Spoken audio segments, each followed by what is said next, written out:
Hello everyone, welcome in a new vlog with a new day।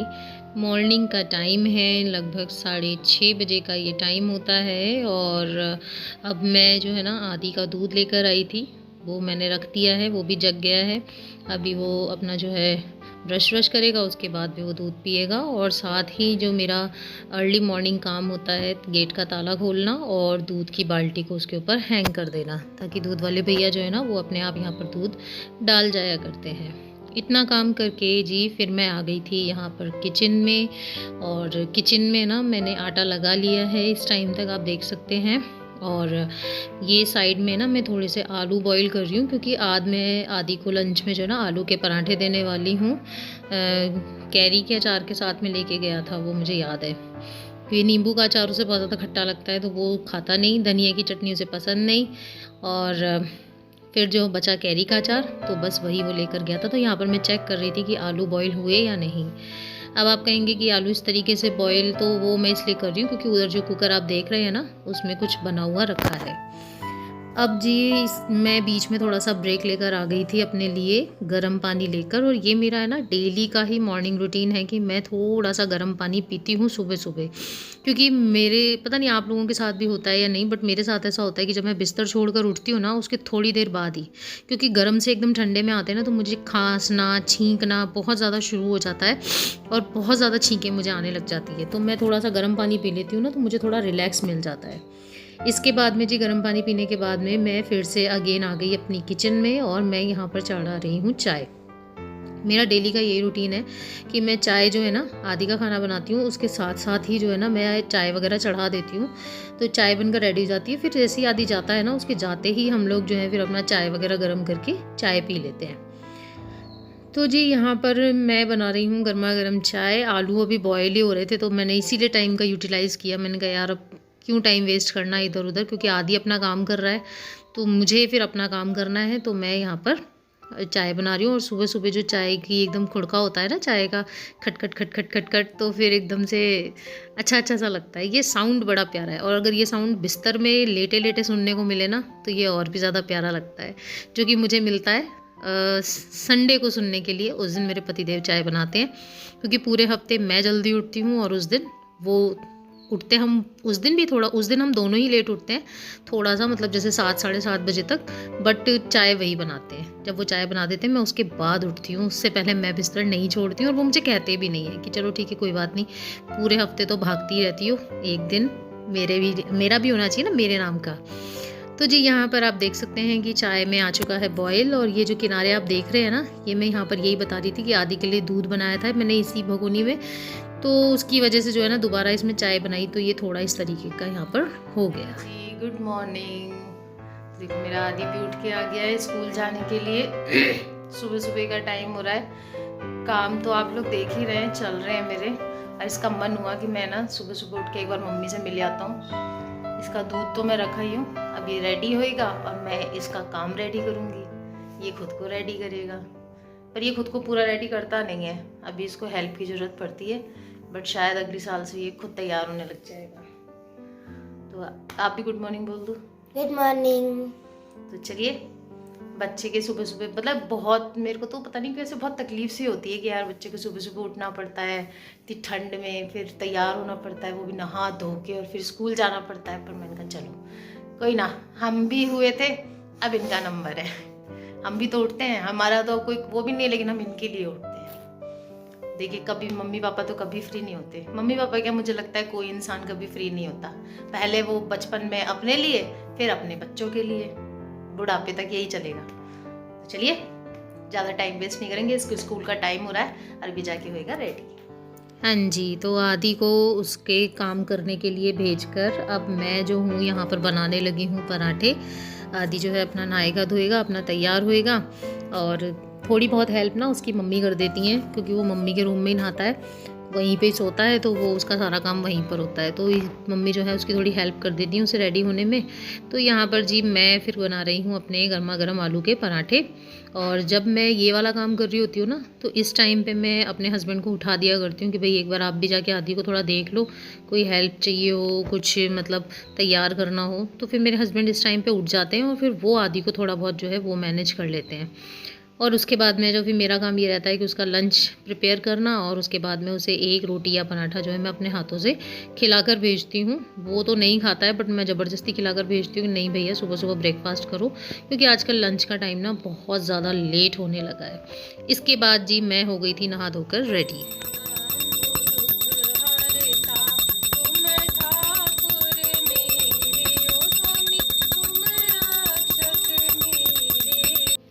हाँ जी, तो मैं साफ़ सफाई करके नहा धो के आ गई थी यहाँ पर कान्हा जी की पूजा करने के लिए। तो मैं यहाँ पर ना कान्हा जी की आरती कर रही हूँ, और यहाँ पर मैं आरती करते करते मेरा मन हुआ कि मैं आप लोगों को कान्हा जी के दर्शन करा दूँ। तो यहाँ पर मैं आप लोगों को कान्हा जी के दर्शन करवा रही हूँ।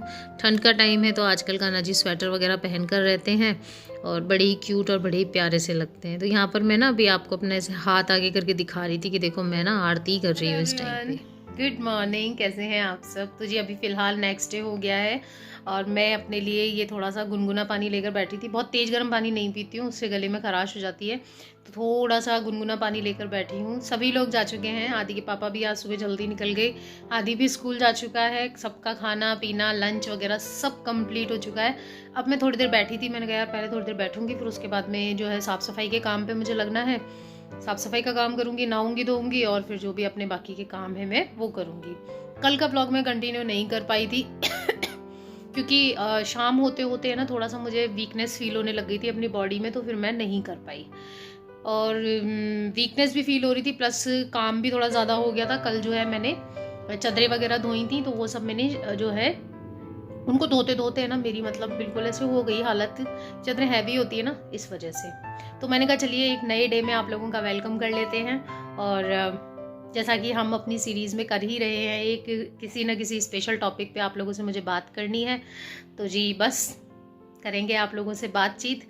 और बहुत ज़्यादा मतलब कल अगर कोई काम ऐसा रहा हो जो मैंने आप लोगों के साथ में शेयर नहीं किया हो, वो मैं कोशिश करूँगी कि मैं शेयर करूँ, और अगर ऐसा नहीं हुआ तो अब इस वाली क्लिप के बाद में जस्ट सीधे आप लोगों को है ना वही मिलेगा जो जिसकी वजह से मैं ये व्लॉग्स बना रही हूँ फ़िलहाल इन दिनों, एक नए रिश्ते को लेकर खट्टी मीठी बातचीत। तो चलिए मिलती हूँ आप लोगों से थोड़ी देर में। तो डियर फ्रेंड्स, यहाँ पर आज नाश्ते में मैंने बनाया था पोहा, मतलब जिस दिन का ये शूट है ना उस दिन मैंने बनाया था पोहा, और एकदम गर्मा गर्म चाय के साथ में मैं कर रही हूँ यहाँ पर नाश्ता। तो आ जाइए आप लोग भी नाश्ता कर लीजिए और फिर हम करते हैं कुछ बातचीत। हेलो जी, तो जी मैं लेकर आ गई हूँ फिर से एक और टॉपिक पे चिट चैट वीडियो लेकर। अभी तक जो आप लोग देख रहे थे वो एक सिंपल व्लॉग था, और जैसा कि हम लोगों ने एक सीरीज़ शुरू की है रिश्तों के बारे में बातचीत करने की, तो बहुत कुछ सोचना समझना पड़ता है, इसलिए थोड़ा सा टाइम निकल जाता है, क्योंकि मुंह उठाकर कुछ भी नहीं बोल सकते हैं। जैसा कि मैंने प्रीवियस व्लॉग में भी कहा था कि रिश्ते बहुत अनमोल होते हैं, तो उनके बारे में बहुत सोच समझकर बोलना चाहिए। तो चलिए ज़्यादा इधर उधर की बातें नहीं करते हुए सीधे अपने मुद्दे पर आते हैं। तो जी जब एक लड़की की शादी होती है और वो एक नई फैमिली में आती है, तो सबसे पहले उसका जो एक ख़ास रिश्ता बनता है वो बनता है उसके हस्बैंड के साथ में। तो जी ये इस रिश्ते के बारे में हम सभी रिश्तों के लास्ट में बात करेंगे, इस रिश्ते को हम सबसे लास्ट में डिस्कस करेंगे। उसके बाद उस फैमिली में एक नई फैमिली में जो उसका सबसे खास रिश्ता बनता है ना, वो बनता है अपनी सास के साथ, यानी कि अपनी मदर इन लॉ के साथ में, क्योंकि वही होती हैं जो कि अब अपनी जो जिम्मेदारियां जो अभी तक वो उठा रही थी, अब वो जिम्मेदारियां एक नई लड़की को देने जा रही हैं। अपने घर का पूरा बोलते हैं ना, एक घर की कमान जो होती है वो उन्हें एक नई लड़की को देनी है। तो जी वहीं से शुरू होती है, कह सकते हैं रिश्तों में तालमेल बिठाने की शुरुआत। अब पहले हम चर्चा करेंगे कि होता क्या है। देखिए जब एक नई लड़की आती है ना शादी करके, तो उसको नहीं पता होता है कि आपके घर में क्या चल रहा है क्या नहीं चल रहा है। अगर उस घर में जिठानी या नंद वगैरह है तो वो उनकी हेल्प से फिर भी थोड़ा बहुत कुछ सीख जाती है, बट सबसे इम्पोर्टेंट रोल होता है ना उसको नए घर के बारे में सिखाने का, वो रोल होता है उसकी मदर इन लॉ यानी कि उसकी सास का। जो उनकी सास बताती है वो उनको करना होता है, वो चीज़ें उनको मैनेज करनी होती हैं।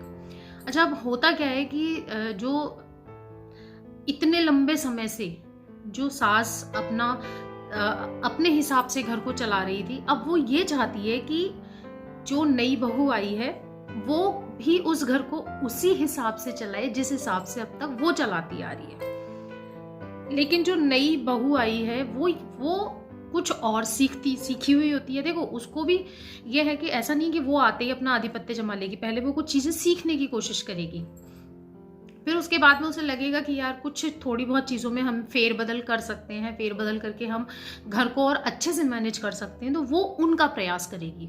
जब वो उनका प्रयास करती है, जब वो कुछ अलग करने की कोशिश करती है, तो होता क्या है कि द्वंद्व छिड़ जाता है दिमागी रूप से, पहले तो दिमागी रूप से छिड़ता है। मदर इन लॉ को या सास को ऐसा लगने लगता है कि अब ये मेरा तो करने देने, मतलब मेरा तो सफाया कर देना चाहती है और ये अपना आधिपत्य जमाना चाहती है कि सब लोग बस अब इसी के बारे में बात करें, इसी के बारे में चर्चा करें। तो ये एक्सेप्टेंस बहुत मुश्किल हो जाता है। देखो, बीइंग अ वुमन अगर मैं बात करूँ तो शायद थोड़ा बुरा मुझे भी लगेगा कि अब तक मैं अपनी फैमिली को अपने हिसाब से चला रही हूँ और एक नई लेडी आ रही है और फिर वो अपने हिसाब से चलाने की कोशिश कर रही है। बट ऐसा होना नहीं चाहिए, मुझे भी बुरा नहीं लगना चाहिए और किसी और लेडी को भी ये चीज़ बुरी नहीं लगनी चाहिए। हाँ, अगर आपको कुछ गलत लग रहा है कि ये चीज़ वो गलत कर रही है, तो आप उसके लिए उसको बता सकते हो, वो भी प्यार से। ये नहीं कि आप उसको हर चीज़ में ताना मार रहे हो, आप उसको हर चीज़ में उल्टा बोल रहे हो, है ना। मतलब वो कुछ भी अच्छा करने की कोशिश कर रही है तो आप उसको अप्रिशिएट नहीं कर रहे हो, उसकी कमियों पे ज़्यादा फोकस कर रहे हो बजाय उसकी अच्छाइयों के फोकस करने के। ऐसा कुछ करते रहने से, है ना, देखो बहुत सारी प्रॉब्लम्स हो जाती हैं, बहुत ज़्यादा घर का माहौल जो है वो ख़राब हो जाता है। देखो, जेंट्स लोग जो होते हैं उनको घर में ज़्यादा लेना देना नहीं होता है। बहुत कम ऐसी फैमिलीज होती हैं जहाँ पर ससुर का इन्वॉल्वमेंट बहुत ज़्यादा होता है फैमिली के अंदर, बाकी ऐसा नहीं होता है। ससुर लोग दूर ही रहते हैं, सारी कमान जो होती है घर की वो सास के हाथ में होती है और वो अपने हिसाब से घर को चलाना चाहती है। और फिर जब पीढ़ी एंटर होती है और जब वो कुछ नया करना चाहती है तो वो उसको एक्सेप्ट नहीं कर पाती और लड़की के मन में भी फिर क्या होता है, द्वेष पैदा हो जाता है कि यार ये तो मेरी चलने ही नहीं देना चाहती हैं, है ना, या ये सब कुछ ही अपने हिसाब से करना चाहती है तो इन्होंने अपने बेटे की शादी क्यों की, है ना। तो इस तरीके के थॉट्स जो होते हैं वो माइंड में चलते रहते हैं। देखिए, वैसे तो सास बहू के रिश्ते के बारे में बहुत कुछ है कहने के लिए, लेकिन मैं आज के ब्लॉग को थोड़ा कम में ही समेटना चाहूँगी। तो ये तो स्मॉल थिंग हो गई कि क्या होता है, अब होना क्या चाहिए, ठीक है। आप मुझे बताना ऐसा होता है कि नहीं होता है। आज मैंने सिर्फ मैं बहुत सारे एग्जाम्पल्स भी मेरे माइंड में है कि मैं बहुत सारे एग्जाम्पल्स के थ्रू आपको समझाऊं कि क्या क्या चीज़ें जो होती हैं वो प्रॉब्लम क्रिएट करती है। बट फिर व्लॉग बहुत लंबा हो जाएगा, उसके लिए किसी दिन कोई सेपरेट व्लॉग बनाएंगे इसी रिश्ते को लेकर, क्योंकि ये रिश्ता बहुत खास है। तो जी, अब बात कर लेते हैं कि होना क्या चाहिए। देखिए, जब एक लड़की आपके घर में आती है ना, तो वो कहा भी जाता है थोड़ा एडजस्ट आप कीजिए, थोड़ा एडजस्ट वो करेगी। ज़रूरी नहीं है कि आप अब तक जो है 5 बजे तक या 6 बजे तक, मतलब आप लोग जो है 4-5 बजे उठते रहे तो अब उसको भी 4-5 बजे ही उठना है, ऐसा कोई ज़रूरी नहीं है। वो अपने हिसाब से, भाई उसका रूटीन अलग हो सकता है, वो वर्किंग हो सकती है या फिर उसकी लाइफ में अलग तरीके की चीज़ें चल रही हैं, वो रात में देर से सो रही है या जो भी उसकी वो है, तो आप उनको इतना ज़्यादा इन चीज़ों को इतना हाईलाइट करने की आपको ज़रूरत नहीं है।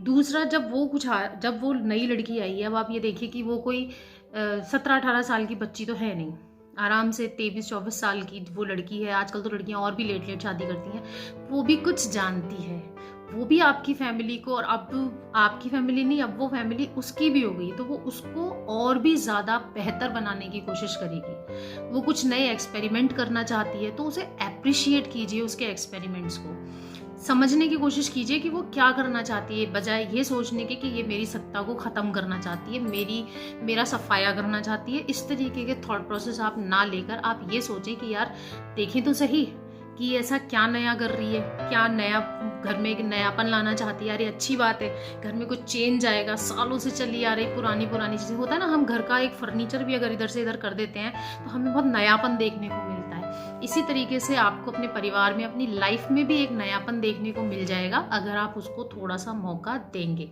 क्या पता आपने बरसों से किचन इस तरीके से लगा रखी है, लेकिन अब वो कुछ नए तरीके जानती है और वो उसे और भी अट्रैक्टिव वे में प्रेजेंटेबल बना सकती है, तो उसे करने दीजिए। उसे खार खाने के बजाय, उसे ताने सुनाने के बजाय, उसको उल्टा सीधा बोलने के बजाय एप्रिशिएट करना शुरू कीजिए, गलतियों पे समझाना शुरू कीजिए।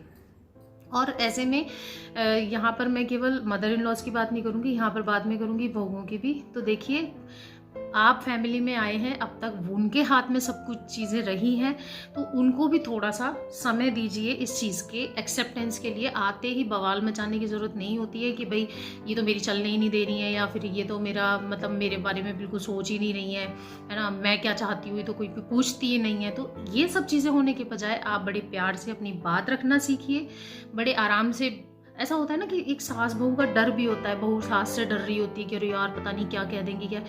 डरने के बजाय आप अपनी बात को सही वे में रखिए कि मैं कुछ ऐसा करना चाहती हूँ, और आप एक बार देखिए, अगर अच्छा नहीं लगेगा तो बात दूसरी है, बाकी एक बार मैं ट्राई करना चाहती हूँ। तो अपनी बात को रखना सीखिए। जब इस तरीके से आप दोनों की बॉन्डिंग हो जाएगी, आप दोनों एकदम बिल्कुल बोलते ना एक सहेली की तरह हो जाएंगी, तो रिलेशनशिप जो है वो अपने आप ही हेल्दी हो जाएगी। आज के व्लॉग में सिर्फ इतना ही डिस्कस करेंगे, फिर किसी और व्लॉग में एक पूरा सेपरेट इसको लेकर जो है वीडियो बनाएंगे। तो चलिए जी, आप लोग बताइएगा कि अगर मैंने कुछ गलत बोला हो या मैंने सही बोला हो, जो भी हो उसे कमेंट के थ्रू मुझे बताइएगा। और इस वाले व्लॉग को यहीं पर कंप्लीट करते हैं, इस वाले वीडियो को यहीं पर कंप्लीट करते हैं। आई होप आप लोगों को आज का वीडियो अच्छा लगा होगा। तो वीडियो में कुछ भी अच्छा लगा हो तो एक लाइक दे दीजिएगा, अपने फ्रेंड्स एंड फैमिली के साथ शेयर करना बिल्कुल भी मत भूलिएगा, और मेरे चैनल को सब्सक्राइब कर लीजिए, जल्दी से सब्सक्राइब कीजिए, बेल आइकन प्रेस कीजिए, नोटिफिकेशंस ऑन कीजिए, ताकि मेरी आने वाली वीडियोज़ की नोटिफिकेशन आप लोगों को सबसे पहले मिल सके। तो चलिए फिर से मिलूंगी एक और इंटरेस्टिंग व्लॉग के साथ में, एक और इंटरेस्टिंग रिलेशनशिप को लेकर। तब तक के लिए बाय बाय।